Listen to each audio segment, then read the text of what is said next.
Important question है जो mod function पर बेस्ड है, जिसके डिस्कंटिन्यूटी पॉइंट फाइंड करेंगे। फंक्शन हमारा क्या है, f(x) = mod x minus mod x plus 1। जैसा कि हम जानते हैं कि हमारा जो mod x का ग्राफ होता है, वैसे नॉर्मली मॉड के फंक्शंस एवरी रियल पॉइंट्स पर क्या होते हैं, कॉन्टिन्यूअस होते हैं। जैसा कि यहाँ ग्राफ से क्लियर है, ये हमारा mod x का ग्राफ है। अगर ये हमारा x एक्सिस है और ये हमारा y एक्सिस है, ये हमारा mod x का ग्राफ है। mod x का ग्राफ x एक्सिस को ओरिजिन पर कट करता है, यानी कि x बराबर 0 पर कट करता है। और आपका mod x प्लस 1 का ग्राफ हमको कहाँ पर कट करेगा, x -1 पर कट करेगा। तो इस तरह से देखा जाए तो जो हमको इंटरवल्स मिलेंगे, अंतराल मिलेंगे, वो 3 सेक्शन बनेगा। एक सेक्शन बनेगा -∞ to -1, दूसरा सेक्शन बनेगा -1 to 0, और तीसरा सेक्शन बनेगा 0 to ∞। तो ultimate x is element of क्या बन जाए, open bracket -∞ to -1 open bracket union, इसको आप बोल सकते हो। फिर यहाँ पर ध्यान दीजिएगा, यहाँ ओपन ब्रैकेट का मतलब होता है उस पॉइंट को छोड़कर, एंड पॉइंट्स को छोड़कर बीच के पॉइंट्स लेने, और क्लोज ब्रैकेट का मतलब होता है एंड पॉइंट्स को लेकर, एंड पॉइंट्स को लेकर। क्योंकि यहाँ -1 छूट रहा है और हमको -1 भी लेना है, तो दूसरे वाले में -1 ले लेते हैं और 0 की तरफ ओपन ब्रैकेट लगाते हैं, यानी कि -1 से लेकर 0 के बीच तक, यानी कि 0 को छोड़कर। अब फिर तीसरा हमारा इंटरवल क्या बनेगा, यहाँ पर क्लोज ब्रैकेट के साथ 0 लगाते हैं और ओपन ब्रैकेट के साथ इन्फिनिटी लगाते हैं।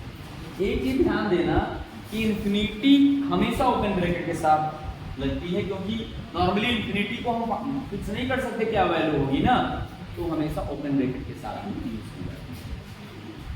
तो अल्टीमेट यहाँ देखा जाए तो पहले वाले इंटरवल में x हमारा क्या होगा, all value of x negative होगा। पहले वाले इंटरवल में x की वैल्यू क्या होगी, निगेटिव होगी और लेस देन -1 होगी, क्योंकि एंड पॉइंट को छोड़ दिए हैं, किनारे के बिंदुओं को हमने छोड़ दिया है, केवल बीच का वैल्यू लिया है। तो यहाँ पर हम लिखेंगे 3 केस राइट होगी। केस नंबर फर्स्ट, तो केस हमारी फर्स्ट होगी। तो बच्चों यहाँ पर हम सबसे पहले क्या करेंगे, सबसे पहले इन इंटरवल्स में हम फंक्शन की वैल्यू निकालेंगे और फिर हम उसकी कॉन्टिन्यूटी इजीली चेक कर लेंगे। केस फर्स्ट हमारा क्या होगा, x is less than -1, x is less than -1, ये कहाँ मिलेगा, पहले वाले इंटरवल में। ठीक है, अब यहाँ ध्यान दीजिएगा, एक चीज और ध्यान देने की बात है कि मॉड फंक्शन होता क्या है। तो मॉड फंक्शन नॉर्मली क्या होता है, मॉड फंक्शन इसको आपने पढ़ा, छोटी क्लास पढ़े हैं आप, उसे 11th में भी दिया था फंक्शन के बारे में। मॉड फंक्शन की मॉड फंक्शन x की वैल्यू -x कब होगी, जब x इज लेस देन 0 होगा, और +x कब होगी, जब x इज ग्रेटर देन और इक्वल टू 0 होगा। ठीक है, तो यहाँ पर हमारा क्योंकि x इज लेस देन -1 है, तो -1 तो 0 से भी छोटा है, -1 तो 0 से भी छोटा है, क्योंकि नंबर लाइन पर 0 के लेफ्ट में आता है संख्या रेखा पर। तो इसका मतलब इसके लिए हमारा फंक्शन क्या सेलेक्ट होगा, -x सेलेक्ट होगा।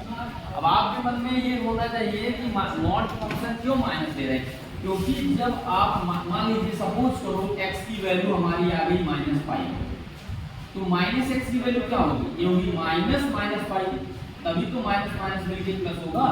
क्योंकि आपको ये पता है, छोटी क्लास से आप पढ़ते आ रहे हो कि आपका जो मॉड फंक्शन होता है कभी नेगेटिव नहीं होता। तो उसका कारण यही है कि अगर हमारा मॉड फंक्शन का डोमेन नेगेटिव आएगा तो हम माइनस साइन के साथ इसको लेंगे, क्योंकि माइनस माइनस मिलके प्लस हो जाएगा। और अगर हमारा मॉड फंक्शन का डोमेन पॉजिटिव साइन आएगा तो हम उसको पॉजिटिव के साथ ही लेंगे, क्योंकि ऑलरेडी वो प्लस है, उसको प्लस बनाने की जरूरत नहीं है। क्लियर हो गया, उसी क्राइटेरिया का हम यूज करेंगे। तो अगर x इज लेस देन, यहाँ पर x इज लेस देन -1 है, तो इसके लिए mod x की वैल्यू क्या आएगी, नेगेटिव आएगी, मतलब इसके डोमेन की वैल्यू। यहाँ हम डोमेन की वैल्यू ले रहे हैं, तो यहाँ पर हमारा क्या हो जाएगा, देन f(x) हमारा हो जाएगा fx हमारा नेगेटिव हो जाएगा, इसलिए इसके पहले -x लगा देंगे, ठीक है। और अगर x से छोटा है, x -1 से छोटा है, तो -1 से छोटा मतलब मान लीजिए x -2 है, क्या है, तो -2 में से 1 आप सब्ट्रैक्ट करोगे तो यहाँ भी तो डोमेन आपका नेगेटिव ही आ जाएगा, यहाँ भी आपका डोमेन क्या आ जाएगा, -2 + 1 दैट इक्वल टू -1, तो नेगेटिव आया नहीं आया, यहाँ भी नेगेटिव आएगा, तो ये फार्मूले का माइनस होगा, और यहाँ वैल्यू के पहले भी हम क्या लगा देंगे, माइनस लगा देंगे, ठीक है बच्चों, यहाँ वैल्यू के पहले हम माइनस लगा देंगे। अब इसको हम सिंप्लीफाई करेंगे तो ये इम्प्लाइज करता है कि -x और minus minus plus x + 1 x से x क्या हो गया, कैंसिल हो गया, और ये इम्प्लाइज करता है fx की वैल्यू हमारी कितनी आ गई, 1 के बराबर आ गई। इस तरह से अगर हमारा x लेस देन -1 लिया जाए तो उसके लिए ये हमारा फंक्शन 1 कंसीडर होगा। क्लियर हुआ, केस फर्स्ट क्लियर हुआ। केस नंबर 2, केस नंबर 2 में क्या है बच्चों कि केस नंबर 2 हमारा ये वाला केस है कि x हमारा क्या हो, -1 से ग्रेटर देन और इक्वल टू बट 0 से लेस देन हो, यहाँ होगा 8 -1 x हमारा क्या होगा, -1 से ग्रेटर देन और इक्वल टू होगा, बट 0 से हमारा लेस देन होगा। 0 से क्या होगा, क्योंकि 0 की तरफ क्या है, ओपन ब्रैकेट है, तो मैंने बताया है ओपन ब्रैकेट की तरफ जो एंड पॉइंट्स होंगे उस वैल्यू को हम कंसीडर नहीं करते, क्लोज का कंसीडर करेंगे बट ओपन का कंसीडर नहीं करेंगे, ठीक है। तो इसके लिए fx क्या हो जाएगा, तो देखो अगर हम मान लीजिए 1% के लिए -1 ही पुट करें इसमें, तो अगर x आपका -1 तो जाहिर सी बात डोमेन नेगेटिव है, तो अगेन फिर से यहाँ पर इसके पहले हमको क्या लेना पड़ेगा, -x लेना पड़ेगा, ठीक है, जैसे ऊपर वाली केस में लिया है। अब दूसरी वाली केस में अगर हम x की वैल्यू -1 लेंगे तो ये माइनस माइनस कट के 0 हो जाएगा, और या -1 से बड़ा लेंगे तो हर केस में ये हमारा पॉजिटिव ही आएगा, नेगेटिव नहीं आएगा, ये हमारा क्या आएगा, पॉजिटिव आएगा। समझ में आ रही बात, तो इसलिए यहाँ पर हम क्या लगाते हैं, -x + 1। क्लियर हुआ, कोई डाउट नहीं। अब यहाँ पर आप ब्रैकेट ओपन कर दीजिए तो क्या होगा, -x -2x और -1, ठीक है, माइनस, अरे भाई आपको पता है भी अंदर के दोनों प्लस है, माइनस से प्रोडक्ट होगा तो माइनस ही होगा ना, तो टोटल वैल्यू नेगेटिव आ गई। क्लियर हुआ, जब ब्रैकेट ओपन होगा तो -x और -1, और -x पहले से था तो -x -2x और -1। क्लियर, इस तरह से हमारा fx क्या हो गया, fx हो गया -2x -1। ये हमारा दूसरी केस के रिस्पेक्ट में हमारा फंक्शन की वैल्यू आ गई, ठीक है बच्चों। ये अब हम लोग लेते हैं case number third. Case number third क्या है, केस नंबर थर्ड हमारा है ये वाला, जब हमारा x क्या हो, 0 से ग्रेटर देन और इक्वल टू, तो हमारा x क्या होगा, x इज ग्रेटर देन और equal to 0, x is greater than और इक्वल टू 0, तो ये केस है। यहाँ पर fx क्या होगा, इसका मतलब अब x हमारा नेगेटिव हो ही नहीं सकता, हमारा x अब नेगेटिव, भाई 0 से बड़ा वैल्यू या 0 से बड़ा वैल्यू कभी नेगेटिव में नहीं कंसीडर होगा ना, ये नेगेटिव नहीं होगा। नेगेटिव ना होने की स्थिति में हमारा पूरा जो डोमेन है वही डोमेन हमारे लिए जाएंगे, यानी पॉजिटिव डोमेन लिया जाएगा। तो यहाँ पर हमारा हो जाएगा x -x + 1, और जब हम ब्रैकेट खोलेंगे तो यहाँ पर क्या हो जाएगा, x से x कैंसिल हो जाएगा, दैट इज इक्वल टू -1। इस तरह से हमारा फंक्शन क्या आ गया, implies that fx is equal to -1, ये हमारा फंक्शन बन गया। कब, जब x ग्रेटर देन। क्लियर हो गया बच्चों। तो इस तरह से हमारे तीनों केस के रिस्पेक्ट में फंक्शन क्लियर हो गया। अब हमको इसकी कॉन्टिन्यूटी चेक करना बहुत इजी गोइंग टास्क है। तो हमारा इस तरह से फंक्शन फाइनली क्या बना, फंक्शन बन गया हमारा fx की वैल्यू 1 है, fx की वैल्यू 1 है। कब है, जब x इज लेस देन -1 है। मैं इसलिए अलग से लिख दे रहा हूं, फिर क्या है, fx की वैल्यू क्या है, -2x -1 है, और कब है, जब x की वैल्यू क्या है, -1 से ग्रेटर देन और इक्वल टू है बट 0 से लेस देन है। क्लियर हुआ। इसी तरह से fx की वैल्यू -1 कब है, जब x की वैल्यू क्या है, x की वैल्यू ग्रेटर देन और इक्वल टू 0 है। तो इस तरह से बच्चों हमारा फंक्शन कंफर्म हो गया। अब हम लोग इसकी कंटिन्यूटी को x = 1 और x = 0 पर चेक करेंगे। अब इसकी कंटिन्यूटी को हम x = -1 और x = 0 पर चेक करेंगे। आपको पॉइंट्स भी मिल गए, अब आसान है आपका। तो हम इसको इरेज करते हैं, फाइनल फंक्शन जो हमारा आया है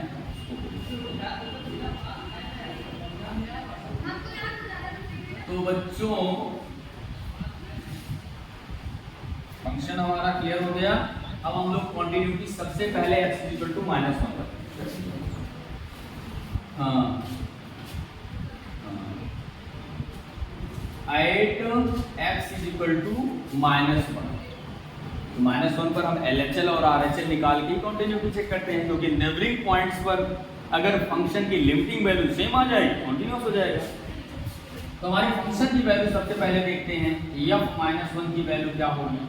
तो f-1 आप देख रहे हो, -1 के इक्वल वाली केस दूसरी वाली केस है, फंक्शन हमारा क्या सेलेक्ट होगा, ये हो जाएगा दैट इक्वल टू -2 और x के प्लेस पर -1 और यहाँ पे -1, तो बराबर क्या हो जाएगा, -2 × -1 + 2 -1 that is equal to 1। Clear हुआ। इस तरह से हमारा इम्प्लाइज करता है f-1 की वैल्यू क्या आ गई, 1, ये आ गया है 1। अब हम लोग LHL निकालते हैं, LHL लेफ्ट हैंड लिमिट, ठीक है।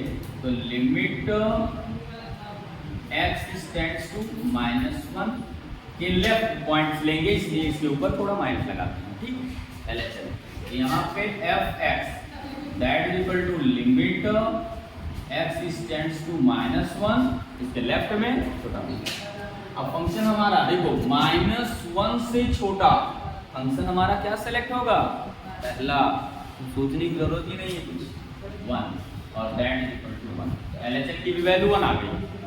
अब हम लोग लेते हैं RHL राइट हैंड लिमिट, तो लिमिट x टेंड्स टू -1 ये राइट साइड, यानी उसके ऊपर प्लस साइन लगा देंगे, that is equal to limit -1 limit x tends to -1 अब देखो -1 या उससे बड़े के लिए फंक्शन हमारा क्या सेलेक्ट होगा, अगेन -2x -1 सेलेक्ट होगा। क्या सेलेक्ट होगा बच्चों, -2x -1। अब यहाँ पर हम x की वैल्यू वही रख देंगे, तो -2 × -1 और -1 that equal to 2 -1 that equal to 1, ठीक। तो इस तरह से हमारा क्या हो गया, इम्प्लाइज दैट RHL की वैल्यू हमारी क्या आ गई, RHL that is equal to क्या हो गया, ये आ गया 1, ठीक है। तो RHL हमारा क्या आ गया, 1 आ गया। और यहाँ इम्प्लाइज करता है LHL कितना आ गया, ये भी क्या आ गया, 1 आ गया। तो आप देख रहे हो फंक्शन की भी वैल्यू, LHL की भी वैल्यू, RHL की वैल्यू सेम आ रही है, और यही क्राइटेरिया है कंटिन्यूटी, यही कंटिन्यूटी की क्राइटेरिया है। सो 8x = -1 LHL that is equal to RHL that is equal to f-1 that is equal to 1, so ठीक है 0 कर दो, so fx is continuous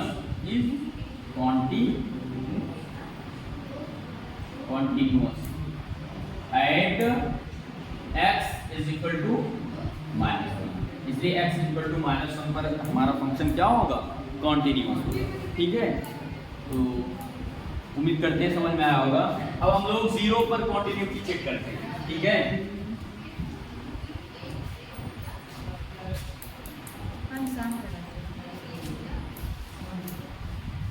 तो ध्यान दीजिएगा फंक्शन का जो नेचर है वो नेचर इन्हीं पॉइंट्स पर बदल सकता है, बाकी स्लॉट्स में इन पॉइंट्स पर जो नेचर होगा वही पूरे इंटरवल में इसका नेचर होगा। तो तो हमको हर जगह चेक करने की जरूरत नहीं, केवल इन्हीं पॉइंट्स पर हम इसका नेचर चेक करेंगे कि कॉन्टिन्यूअस है कि नहीं है। ठीक है, अब हम लोग at x is equal to 0 पर मैंने कहा है 0 पर, तो फंक्शन की वैल्यू f0 का मतलब ये भाई greater than or equal to 0, function की वैल्यू क्या हो जाएगी, दैट इज इक्वल टू आपका आ जाएगा -1, दैट इज इक्वल टू -1। ठीक है, तो ये आपका आ गया फंक्शन की वैल्यू। ठीक है, अब LHL निकाल लें हम, LHL तो लिमिट x टेंड्स टू 0 के लेफ्ट यानी कि इसके ऊपर छोटा मान f(x)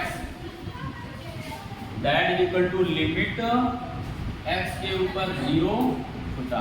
अब यहाँ फंक्शन देखो 0 से लेस देन के लिए फंक्शन हमारा क्या सेलेक्ट होगा, देख रहे हो ना, 0 से लेस देन के लिए फंक्शन हमारा ये सेलेक्ट होगा -2x -1 दैट इक्वल टू क्या होगा -2 into 0 -1 दैट इक्वल टू -1। तो इस तरह से बच्चों क्या हो गया हमारा LHL की वैल्यू क्या आ गई, ये आ गई हमारी -1। क्लियर हुआ। अब हम लोग लेंगे RHL में limit x tends to 0 plus f(x) that equal to limit x tends to 0 मतलब 0 के राइट साइड, तो 0 के राइट साइड का फंक्शन फिर से यही सेलेक्ट होगा, क्योंकि greater than or equal to 0 के लिए फंक्शन फिर से वही सेलेक्ट होगा, तो यहाँ हो जाएगा हमारा -1 that is equal to -1 and this implies that RHL that is equal to -1। तो इस तरह से बच्चों क्या हो गया, अगेन एट पॉइंट 0 फंक्शन की वैल्यू लेफ्ट हैंड लिमिट और राइट हैंड लिमिट इक्वल आ रही है। ठीक है, तो इस तरह से हमारा आपका so at x is equal to 0 LHL that is equal to RHL that is equal to f0 that is equal to -1। so f(x) is continuous, इसलिए f(x) क्या है, कॉन्टिन्यूअस है। ठीक है, अब हम लोग जो है एट पॉइंट -1 पे और 0 पर हमने चेक कर लिया। अब हम लोग ये बोल सकते हैं या चाहे आप तो चेक भी कर सकते हो, जैसे जो कॉन्टिन्यूटी की लिमिटिंग वैल्यू और डायरेक्ट फंक्शन की वैल्यू रेस्पेक्टिवली भी हम इसको चेक कर सकते हैं। ठीक है, तो वहाँ पर हम चेक करेंगे तब भी ये हमारा क्या आएगा, यहाँ पर हमारा -1 से छोटे के लिए ले लेंगे, -1 से लेस देन के लिए। फिलहाल -1 से आपका लेस देन वाली केस तो हो ही गई है, -1 से लेस देन की केस थी, पहली केस -1 से आपकी लेस देन की, उसी के रेस्पेक्ट में सारे फंक्शन ही आएंगे। तो इस तरह से हमारा फंक्शन कहीं न कहीं क्या हो गया, हमारा फंक्शन कॉन्टिन्यूअस हो गया। सो f(x) is continuous for all real value, मतलब सभी वास्तविक मानों के लिए हमारा मॉडुलस फंक्शन क्या होता है, सतत होता है, यानी कि कॉन्टिन्यूअस होता है। hence there is no discontinuity point, hence there is, क्योंकि हमको डिस्कंटिन्यूटी पॉइंट की बात कर रहा था, hence there is no discontinuity point, hence there is no discontinuity point,